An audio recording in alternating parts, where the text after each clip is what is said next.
Yang akan dibahas lebih dalam di chapter ini adalah special journal. Jadi kalau ditanya ada berapa jurnal khusus di akuntansi, jawabannya 5 ya. Jurnal penjualan, sales journal, kemudian jurnal penerimaan kas, cash receipt journal, jurnal pembelian, purchase journal, jurnal pengeluaran kas, cash payment journal, atau ada vocab lain namanya cash disbursement journal, terus jurnal umum, general journal. Nanti teman-teman bisa tambahkan beberapa keterangan yang di sini mungkin belum lengkap ya. Jurnal sales journal atau jurnal penjualan itu mencatat semua penjualan secara kredit. Jadi kalau kita jualan secara tunai, nyatetnya di cash receipt. Yang kita masukkan di sales journal sekali lagi adalah semua penjualan secara kredit. Jadi kalau ada penjualan secara tunai masuknya di cash receipt. Tapi di perusahaan satu-satunya cara untuk memperoleh pendapatan secara tunai, terima uang tunai bukan hanya melalui penjualan. Pokoknya semua kas yang kalian terima, kas yang masuk begitu, catatnya nanti di cash receipt journalnya. Mungkin ada yang bisa cerita, kira-kira perusahaan itu akan menerima kas masuk selain berasal dari penjualan tunai, dari sumber apa lagi lainnya? Silakan teman-teman. Jadi yang bisa masuk di cash receipt, jurnal penerimaan kas selain kalau kalian jualan barang dagangan secara tunai, bisa jadi dari pendapatan lain-lain seperti yang teman-teman sampaikan tadi. Bisa dari pendapatan sewa, kalian minjemin orang uang misalnya dapat bunga ya, ada pendapatan bunga, pendapatan deposito, dan pendapatan lain-lain lainnya lah. Bonus yang tadi dikatakan teman-teman juga bisa masuk, anggap itu sebagai pendapatan lain-lain. Terus ada contoh juga tadi yang sudah disampaikan, bagus ya. Bagaimana kalau ada pelunasan piutang? Sama, itu juga masuk di cash receipt. Itu adalah sumber penerimaan kas masuk kita. Oke. Selanjutnya purchase journal. Kalau purchase journal itu di sini dikatakan semua pembelian barang dagangan secara kredit. Berarti kalau nanti yang dibeli bukan barang dagangan. Misalnya kita dagangnya buku, tapi kita lagi pengen beli building, beli gedung kantornya. Jadi kalau beli gedung kantornya nanti secara kredit jangan masuk di sini ya. Yang boleh masuk di purchase berdasarkan textbook kalian itu hanya pembelian barang dagangan secara kredit. Jadi kalau beli aset lain secara kredit nanti masukkan di general journal. Kemudian kalau cash payment itu berarti apa hal-hal yang membuat uang kas kita keluar. Jadi kalau tadi belinya tunai ya masuk di cash payment. Nah sekarang gampang nih. Coba teman-teman ceritakan lagi selain tadi yang sudah aktif berpartisipasi. Boleh. Apa sih kejadian-kejadian yang mungkin transaksi itu membuat kas kita keluar? Kasih contoh dong. Kejadian Itu apa C, yang membuat cash payment? bayar utang. Ya, kalau kita bayar utang, kita punya account payable, kita bayar, account payable to cash, begitu lalu Beli barang. beli barang.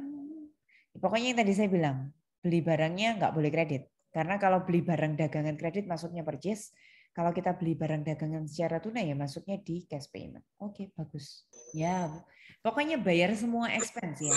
Nah itu gaji, listrik, apapun. Betul-betul itu yang disampaikan Samuel. Yosia bayar utang tadi sudah disampaikan, betul. Samuel Marcelino, betul ya. Ada air, listrik, telepon, betul. Pokoknya semua expense ya teman-teman. Jika teman-teman menemukan hal lain selain yang masuk di 4 jurnal yang tadi sudah kita sebutkan, teman-teman bisa masukkan itu di general journal. Contoh jurnal penyesuaian, penutup, koreksi, kan nggak ada ya di tempat yang 4 tadi, ya berarti masukkan di general journal. Kita pahami satu persatu lebih dalam lagi ya teman-teman. Mari kita mulai dari sales journal. Ingat nggak tadi yang dicatat di sales journal itu hanya semua penjualan secara kredit. Nah, Berbicara mengenai perusahaan dagang, kita bakalan ada 2 pilihan metode pencatatan. Apakah kalian masih ingat? Ini yang perpetual atau yang periodik? Coba dijawab. Kelas kalian menjawab apa? Ini perpetual atau metode periodik? Apa ini? Perpetual, Mem. Ini perpetual. Alasannya? Karena ada tanggalnya. Enggak. Periodik juga ada tanggal. Kalau kalian buat jurnal harus ada tanggal, akun debit, akun kredit, nominalnya harus ada. Bukan gara-gara tanggalnya. Gara-gara apa? Ada inventory-nya, Mem. Ada inventorinya, bagus ya. Kalau periodik, kalian akan menemukan hanya account receivable to sales revenue. Tapi kalau perpetual, selain membuat account receivable to sales revenue, kalian harus membuat lagi COGS to inventory. Jadi ini adalah perpetual. Terus kalau ada yang tanya periodiknya mana, nanti tunggu di akhir ya. Jadi kita bahas perpetual dulu. Sebenarnya simple sih. Kalau periodik ini kalian coret nggak ada. Hanya ada account receivable to sales revenue saja. Nah, apa gunanya special journal? Bayangkan, kalian adalah perusahaan yang melakukan penjualan secara kredit itu berkali-kali. Kan ini praktis sekali ya. Daripada bolak-balik debit account receivable, credit sales revenue, debit lagi COGS, credit inventory. Teman-teman hanya buat kolom, isikan dengan tanggal, nama customer-nya siapa, kalian jual ke customer siapa, invoice-nya nomor berapa, harga barangnya berapa, harga pokoknya berapa, harga jual, harga pokok. Kan mudah sekali ya. Daripada nulis jurnal berkali-kali, kalau kita transaksinya sebulan bisa ribuan atau jutaan penjualan kan makan memori juga walaupun itu di komputer. Kalau tulis tangan ya jauh lebih capek. Ini kan hemat waktu, hemat tenaga, hemat memori. Nah itu kegunaannya special journal ya teman-teman.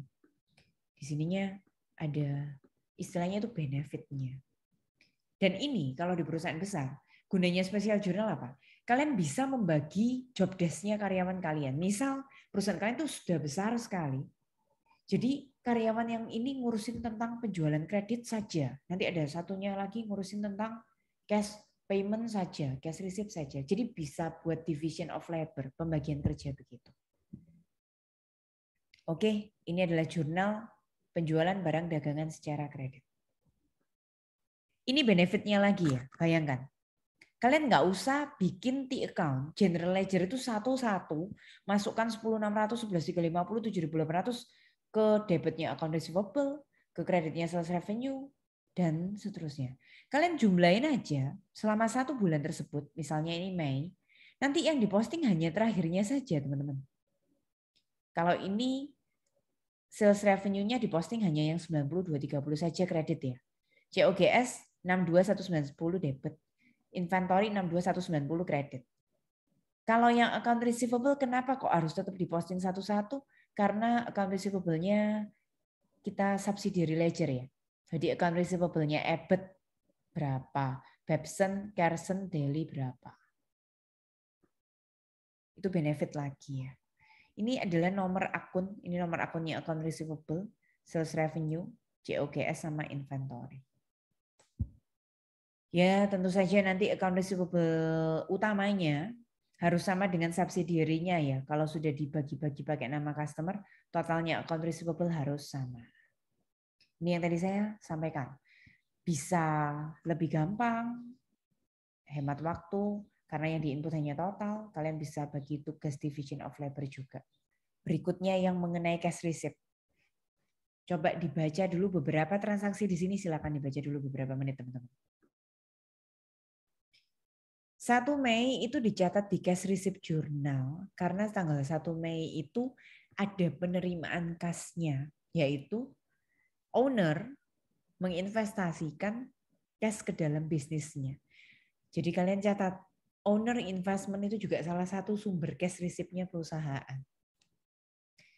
Saya tanya dulu jurnalnya ya.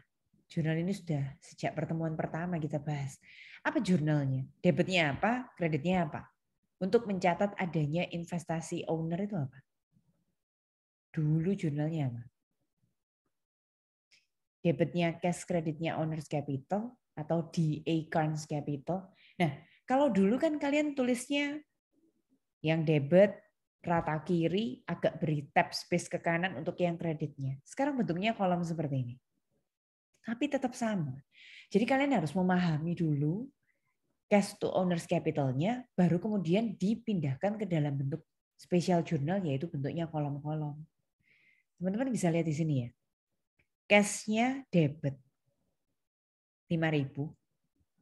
Terus kalau di sini mau pilih owners capital atau nama ownernya tadi DA Carnes Capital, kalian nggak akan menemukan di kolomnya.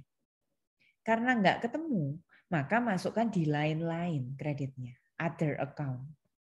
Terus kalian ingin akun apa? Tuliskan di sini. Oh, kalian ingin DA Carnes Capital atau owners capital. Itu cara pengerjaannya ya, teman-teman. Mari kita lakukan lagi untuk transaksi yang 7 Mei. Saya tanya dulu, kalian harus tahu dulu, apa jurnalnya cash sales, penjualan tunai dari barang dagangan. Apa ya jurnalnya? Ya, betul. Coba diulang lagi. Debitnya adalah? Debitnya adalah cash terhadap sales revenue. Nah, cari di sini. Cash debit, kemudian sales revenue kredit, begitu, Van? Kemudian jurnal lagi, karena ini perpetual ya, harus ada 2 tumpuk jurnal. Jurnal satunya lagi adalah COGS sama inventory kreditnya. Mudah ya, kalau kalian jadi akuntannya begini, lihat di sini. Sudah ada COGS debit inventory kredit, tinggal masukkan saja. Untuk cash to sales ya harga jual, COGS inventory-nya harga pokok. Nah, kejadian yang 7 Mei itu akan sama dengan 12 Mei. Jadi yang 12 Mei nggak saya jelaskan lagi, sama seperti yang Vena sampaikan tadi, teman-teman. Oke, jadi cash receipt bisa bersumber dari penjualan tunai barang dagangan. Simak yang berikutnya 10 Mei. 10 Mei menerima cek pembayaran dari Abbott Sister untuk invoice nomor 101. Nah, invoice-nya itu 10.600, tapi kenapa kok kita hanya terima uang 10.388? Ternyata customer kita itu dapat diskon 2%. Kalau kalian ingat dulu ada term 2/10 N/30 ya. Jadi dalam waktu 10 hari customer ini berhasil melunasi sehingga dia dapat kesempatan dapat diskon 2%. Jadi kalau kalian cek silakan dicek 10.600 dikurangi 2% dari 10.600 hasilnya pasti 10.388. Atau mau matematis 10.600 kali 98% juga silakan. Nah, siapa yang bisa sebutkan jurnal pelunasan customer dapat diskon? Silakan tunjukkan di sini. Tanggal 10 Mei. Apa tadi jurnalnya? Cash-nya? Cash-nya 10.388. Ya, cash-nya debit 10.388. Debit ya. Kemudian? Terus diskon debit 212. Betul, 212 itu kalau ditelusuri, kan angkanya belum ada ya di sini ya, Van? Dapat dari mana? Iya, itu 2%. Kali? Kali 10.600. Ya, 2% dari 10.600 utuh, berarti kan diskonnya 212. Iya. Terus kemudian kreditnya ada? Account receivable. Account receivable utuh 10.600. Nah, iya. Kenapa cash-nya kita terima lebih sedikit? Karena 10.600 dipotong diskon 212. Bagus. 10 Mei itu kejadiannya akan berulang sama dengan tanggal 17, 23, dan 28. Jadi 17, 23, dan 28 nggak saya ulang lagi. Nah, teman-teman, jangan lupa kasih informasi karena account receivable kita sudah di subsidiary ledger tadi loh. Biar kalian ingat, oh ini yang lunasi Abbott, ini yang lunasi Babson, ini Carson, ini Daily. Jadi biar ingat ya, AR-nya tuh AR-nya siapa. Oke. Kemudian kita cari kejadian yang berbeda yaitu tanggal 22. Ternyata kita bisa dapat sumber kas masuk lagi kalau kita ngutang, teman-teman. Jadi jurnalnya cash masuk debit, kreditnya notes payable. Cash masuk 6.000 debit ada di sini, tapi teman-teman tidak akan bisa menemukan notes payable kredit.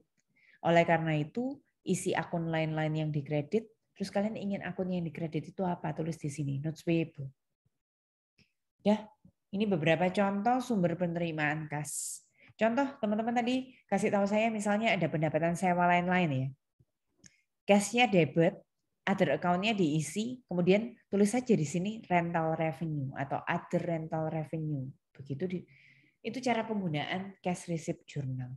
Dan ini jauh lebih simpel. Kalian misalnya lagi buat buku besarnya cash, kalian nggak usah posting satu-satu, 5.000, 1.900, nggak usah. Jumlahin jadi satu, ini posting aja langsung di cash debitnya. Ini sales discount debitnya. Ini AR kreditnya dan seterusnya. Jauh lebih praktis ya. Jangan lupa kalau yang AR dibeda-bedain pakai nama customer ya. Oke, kemudian jurnal spesial, jurnal khusus berikutnya. Purchase teman-teman. Purchase jurnal ini, kenapa? Hanya ada satu kolom, ya ini gampang sekali ya. Jadi kalau kalian sudah tahu transaksinya itu pembelian, merchandise, barang dagangan secara kredit, para petual itu kan jurnalnya pasti inventory debit, account payable credit. Ya sudah, tinggal masukkan saja di sini. Nah, ini nama-nama supplier. Kalau kita beli barang lainnya, misalnya beli peralatan, bukan beli barang dagangan terus secara kredit, terus diposting di mana dong? Ya di general journal ya. Purchase journal itu isinya hanya pembelian barang dagangan secara kredit. Jurnal spesial, jurnal khusus yang keempat yaitu cash payment. Cash payment ini ceritanya kan nggak ada di PowerPoint. Untuk yang cash payment, semua transaksi yang mengeluarkan kas di perusahaan, contoh tanggal 1 Mei, mengeluarkan uang 1.200. Kalau kalian baca cek, itu sama dengan uang tunai ya teman-teman. Di dunia dagang. 1.200 untuk pembayaran premi asuransi 1 tahun. Apa hayo jurnalnya? Gampang sekali. Membayar 1.200 untuk premi asuransi 1 tahun ke depan. Jurnalnya bisa dibaca di sini. Prepaid insurance to cash. Kalian kan nggak ada tuh prepaid insurance di kolom debit. Isikan other account, terus kalian mau account debitnya apa? Prepaid insurance, kreditnya cash. Terus kalian mau bayar ongkir. Kalau kita di pembeli, terus kita kena term FOB shipping point, berarti yang bayar ongkir adalah pembeli. Jurnal pembayaran ongkir kalau perpetual kan inventory to cash. Nah, kalian nggak menemukan di sini inventory debit. Ini inventory kredit loh ya. Kalian nggak ketemu yang debit. Jadi kalian ingin akun debitnya apa, tuliskan di sini inventory terus to cash.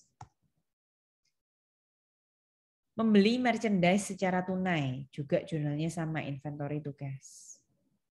Teman-teman amati di sini, tanggal 10, 19, 23 dan 28 itu kejadiannya sama semua. Kejadiannya adalah pelunasan utang AP dan kita dapat diskon. Ya kebalik posisinya ya. Kita dikasih kesempatan 10 hari, kita berhasil membayar dalam waktu 10 hari, kita dapat diskon 2%.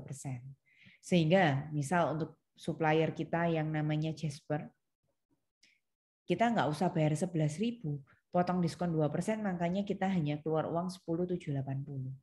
Nah, saya balik tanya ke teman-teman, apa jurnal pelunasan AP dan dapat diskon? Account payable-nya nilai utuhnya 11.000. Inventory itu mewakili diskonnya 2% dari 11.000. Cash-nya ya tinggal 11.000 kurangi 220. Nah, teman-teman, saya kenapa kok lebih cepat kayak gini? Ya ini menunjukkan ke kalian kalau special journal itu format yang lebih mudah daripada yang sebelumnya. Jadi account payable diisi nilai utuhnya, inventory diskon 2%-nya, cash-nya ya selisihnya. Terus kasih biar kalian ingat itu AP terhadap siapa, ini nama-nama supplier kalian. Kejadian terakhir tanggal 30 Mei, kita melakukan withdrawal untuk kepentingan pribadi, jurnalnya kan drawing to cash. Nah, tinggal drawing debit, kreditnya cash. Pokoknya kalau kalian butuh debit akun apa, seperti yang tadi teman-teman sampaikan ya, semua expense buat listrik, air, telepon, misalnya dikasih nama utilities expense, gaji, salary expense, di sini kan nggak ada. Ya tinggal aja tulis di debit, kalian mau salary expense atau akun apa expense, kreditnya cash. Itu cara penggunaan cash payment journal. Jauh lebih gampang karena nanti yang account payable, inventory cash hanya totalnya saja. Tapi kalau yang ini tetap satu-satu ya, prepaid insurance diposting ke akun nomor 130, prepaid insurance. Inventory ke akun nomor 120 yaitu inventory. Kalau yang account payable mau disubsidiary ledger, kasih nama-nama suppliernya. Seperti itu.